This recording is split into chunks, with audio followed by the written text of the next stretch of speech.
नमस्कार, मी आयशा खैरून तैमूर शेख। शैक्षणिक वर्ष 2024-25 एक अतिशय महत्त्वपूर्ण प्रशिक्षण मी नुकतंच पूर्ण केलेलं आहे। तुम्हाला आठवत असेल, आपण मागच्या वर्षी सुद्धा अर्थात 2023-24 मध्ये सुद्धा एक अतिशय महत्त्वपूर्ण प्रशिक्षण पूर्ण केलेलं होतं की ज्यामध्ये जागतिक पातळीवर निर्माण होत असलेल्या विविध आव्हानांना सामोरं जाण्यासाठी जी क्षमता आपल्या मुलांमध्ये निर्माण व्हावी, आपल्या विद्यार्थ्यांमध्ये ती क्षमता निर्माण व्हावी, यासाठी शिक्षक म्हणून आपण आपल्या पातळीवरती काय व्यवस्थापन करावयास हवं या संदर्भातील ते प्रशिक्षण होतं।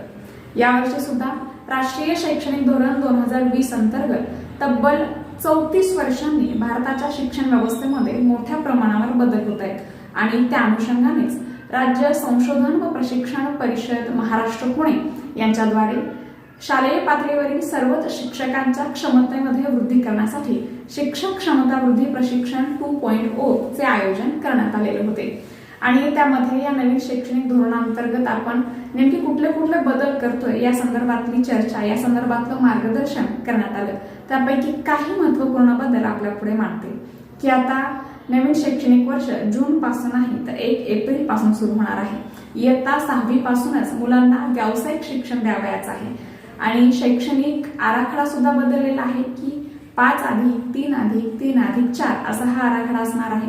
मुलांना आता उच्च शिक्षण मातृभाषेतून सुद्धा घेता येणार आहे। पूर्वी मुलांना फक्त विज्ञान शाखा, कला शाखा, वाणिज्य शाखा एखादी शाखा निवडली त्यापैकीच सर्व विषय शिकावे लागत। आता मुलांना त्यांच्या आवडीचे विषय अर्थात एखादी विषय विज्ञान शाखेचा, एखादी विषय कला शाखेचा असा सुद्धा घेऊन शिकता येणार आहे। इंग्रजी बरोबरच इतर अजूनही एखादी परदेशी भाषा त्यांना शिकता येईल। यासोबतच अजूनही बरेच बदल या नवीन शैक्षणिक धोरणामध्ये होत आहेत। परंतु शिक्षक म्हणून सुरू केलेल्या माझ्या या प्रवासाच्या अगदीच सुरुवातीच्या टप्प्यामध्ये नवीन शैक्षणिक धोरण आलं, त्या संदर्भातील विविध बदल आले। या सुवर्ण क्षणांची साक्षीदार मला होता आलं याचं मला मनस्वी समाधान आहे। जागतिक पातळीवर विविध क्षेत्रांमध्ये आमूलाग्र बदल होत आहेत।